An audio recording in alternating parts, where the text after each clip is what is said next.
The year 2020, the start of a new decade, a time of freedom, limitless ideas for the future, and the start of something new. For some, this signified hope, but for others, it signified dreams. The date of January 1st, 2020 was an important one, for it ushered in a new world of innovation and creativity. It also started one of the biggest creative endeavors from one of the smallest freelance teams on the internet.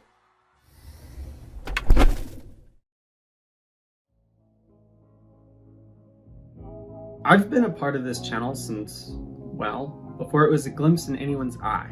We've known each other for around 7 or 8 years. I got to know him through the comment section of a YouTube video. We became friends and started talking on and off a bit before we started working more heavily together. When Lewis and I started Film History Digest, it was the first time we ever set out to do something with an actual end goal. Lewis and I were the ones who started developing it, but we had plans to have other people on board.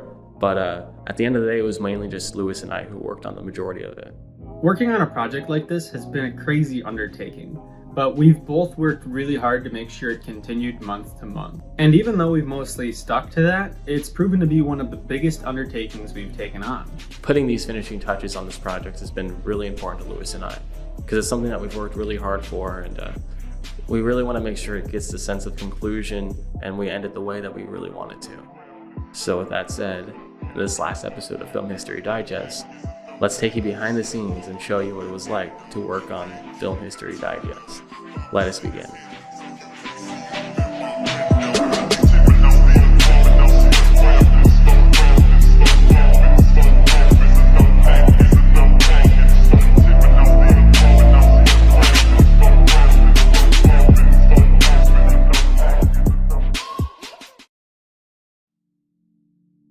I remember the first time I noticed a shift in the type of content that our friend group was making. When I saw the first Yellow Syrup video, which that was before it was Film History Digests, I realized that we could be doing a lot more with the tools we had. At the time, I felt like this signified a paradigm shift within our community, but looking back at it and the stuff we were making compared to what we're doing now, it wasn't as good. I remember where I was when the Maker video came out. I was just starting high school and I was coming out of some hard patches. I wasn't too focused on anything else, and I had just stopped working on my personal channel. I had a little bit of success, but I started to realize I didn't have enough consistency with my content to do really anything eventful or to be taken seriously as a creator or an artist. I'd always kind of wanted to be a part of something bigger than who I was, and I never really had the opportunity. But when I saw the Maker video, that was the first time I remember thinking, I could do something like this. The first video that I helped work on was the Rated R Disney Movies video. We were really proud of that. We thought we had made something special. And from there, we kept pumping out video after video. But it wouldn't be long until it continued to get more difficult. One of the more difficult parts about working on this type of content was the fact that I had just started high school. I had just entered my own personal YouTube channel a while back, and I was trying to focus more and more on academics, so putting on a YouTube channel like this was really big and difficult at the time, and I didn't know if I could do it, but as I continued on in my academics, I started to realize how much passion I had in filmmaking and storytelling as a medium. I started to recognize that we were both becoming a lot stronger as creators, and I continued to work on my projects, Nathan continued to work on his short films, and he even got one entered into a film festival. But taking on this project really added a lot onto our plate. At this point, we were both really burnt out, and you could tell with how crazy the upload schedule was. It clearly showed that there were some problems. One of the harder parts about working on Yellow Syrup was the fact that those last 3 videos took like a year each to make, because my hardware kept crashing and editing just turned into a slog, and it was really difficult to really get anything done. But I remember I worked really hard every single day, and I tried to get them done as best I could, and I think I remade a couple of them like a few times because the editing software just kept crashing and crashing. But I remember really spending a year on those last 3 videos, and I knew if I was going to do anything consistent, then I need to update my hardware specs and really go all in. I remember that Forgotten Marvel Movies video was really difficult, and that's the one that took me the longest, especially since I was just getting used to working on Premiere and transitioning over all my assets. And everything over to a school computer, and it just became really tough. It was at this point when we realized what we were doing just really wasn't working out.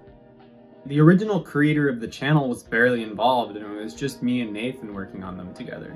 The way it worked is that Nathan would do a lot of the writing and editing while I did a lot more of the heavy-duty graphic design elements, but I would also advise on ideas and help review some scripts and stuff like that. You know, when you've been working on a video for a bit over a year, you start to realize how much work you've been putting into it, just for it to never be seen. We were getting really tired of the copious amounts of copyright claims and the general lack of communication between team members, so Lewis and I came to a conclusion that something needed to change. You know, the first time I heard the idea of film history digests, I just thought, wow, that's going to be a lot of work. The idea was this: we're hitting the end of an era, and as we're growing more and more creatively, and we're growing older and older and becoming adults, we're leaving high school and we're leaving all this behind.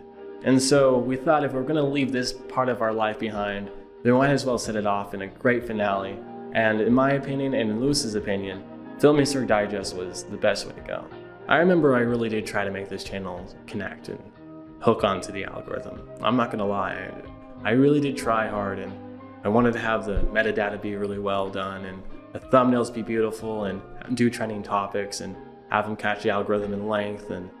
But I also remember when I pressed create channel button right there when the clock hit 12, that even if it didn't, then it would still be worth it to me in the long run. Before we launched the channel, I remember Nathan telling me that he didn't think it was going to succeed. And while I was more hopeful, I think there was a part of me that still believed him. In the end, turned out he was right. When people said that they didn't do it for the views, I always sort of saw that as a lie, because if you don't want your video to be seen, then why are you making it? But for Nathan, he was the only one that I actually believed. We did start making videos back in 2020. We tried stockpiling 12 videos, but as the year went along, we started to realize that we couldn't really do that, and we ended up pushing back a lot of those videos into 2021 and working on them then too. I do remember how the year started, and I thought it was honestly off to a good start. I was accomplishing a lot and doing a lot of great things, but as it kept going along, that's when it started to get pretty hard. I remember editing the last couple of Film History Digest videos with flash bombs going on outside my window. It was pretty difficult, but I just kept thinking to myself, as long as I can help one person get through this time, it would be worth it in the end, you know?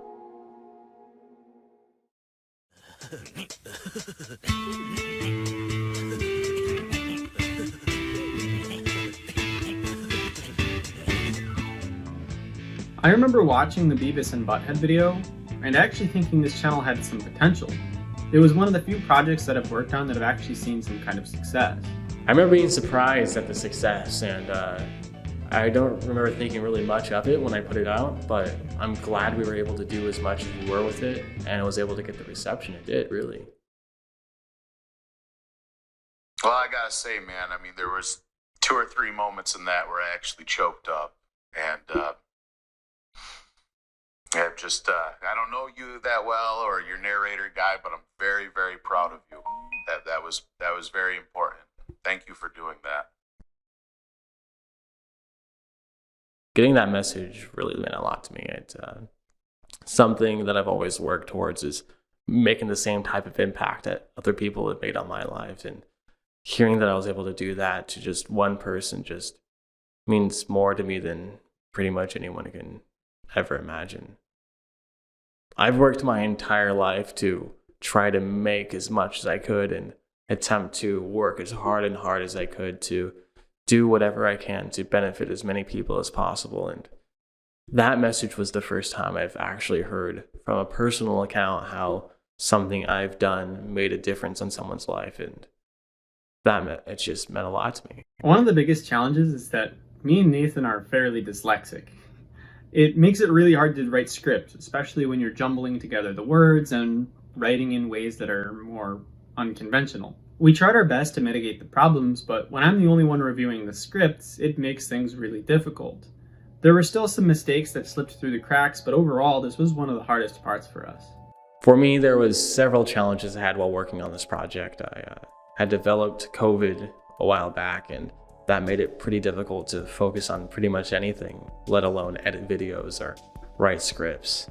Another issue I have is I deal with anxiety and depression, which makes it hard to get out of bed sometimes. But I just remember if I'm able to accomplish what I set out to do, then I can go and do it. And that's how I was able to work on these videos and really try to give it my all, you know? As we finish up this series, we both plan to continue with our own stuff. I plan on live streaming some more and hopefully schedule my content in a way that's more consistent.